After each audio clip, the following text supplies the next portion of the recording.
Good morning, students. In continuation of exercise 3.1, today we will view 3.2, exercise 3.2. And I will just suggest you students that along with this video lecture, you just keep your book open, NCERT book open in front of you so that you can understand it in a better way. The very first question says, write the answer of each of the following questions. What is the name of the horizontal and the vertical lines to determine the position of any point on the Cartesian plane? In my last class, in my last exercise, I had explained that by drawing two mutually perpendicular lines, the entire plane can be divided into four parts. And this is the two lines that we draw, that is, one is XO, X dash, and YO, Y dash. Now any point, if we want to represent any point on this very given plane, we have to draw these two perpendicular lines. Now what is the name of the horizontal? Horizontal line is this one. The name of this horizontal line is simply x-axis, and the vertical line YO, Y dash is known as y-axis. So horizontal line is known as x-axis and the vertical line is known as the y-axis. This is the answer to the first. Second one, what is the name of each part of the plane formed by these two lines? By drawing these two perpendicular lines, we are dividing the entire plane into four parts. Each part is known as quadrant.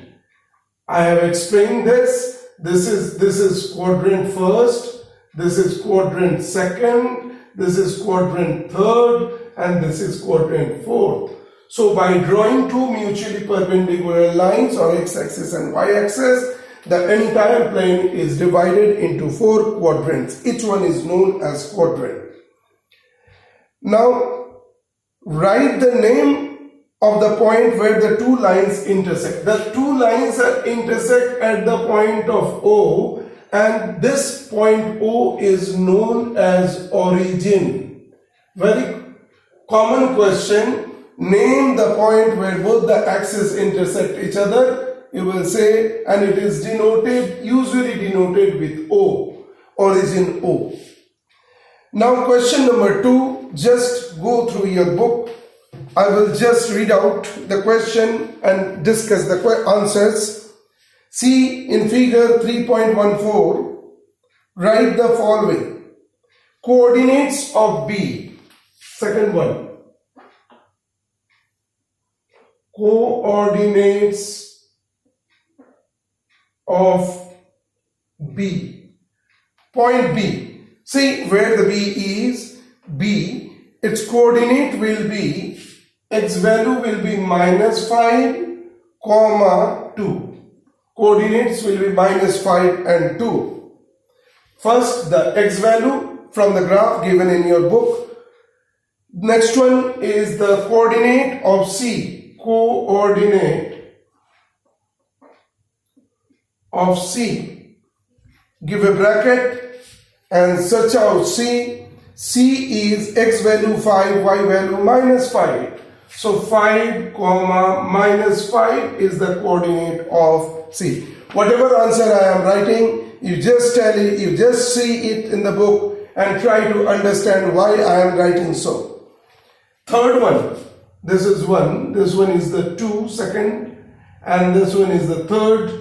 Answer of the third, the point identified by -3, -5.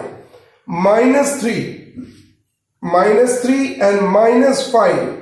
The point is E. Point E. The fourth question is the point identified by 2, -4. 2, -4. Now see 2 positive and -4 negative, so it is point G. Point G. The abscissa of point D. Fifth question. ABSI. Abscissa. ABS. CISS. Abscissa of D. Abscissa of point D is 6. Only 6 is 6.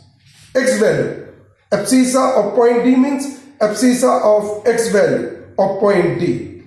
Ordinate of sixth one. Ordinate of H is Y value of H.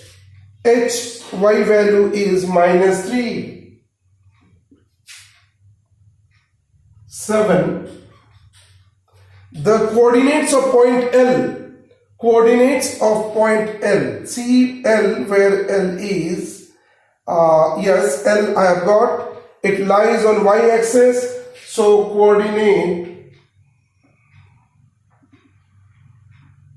of L, within bracket you will write 0, 5, because x value is not there, it is lying on y-axis, that's why. And the last one is question number 8, coordinates of point M. Where M is lying on x-axis, and since it is lying on x-axis, its coordinate will be -3 and y value will be 0. So in order to understand how I solve question number 2, you have to keep your book open in front of your eyes, and then you have to follow my video lectures.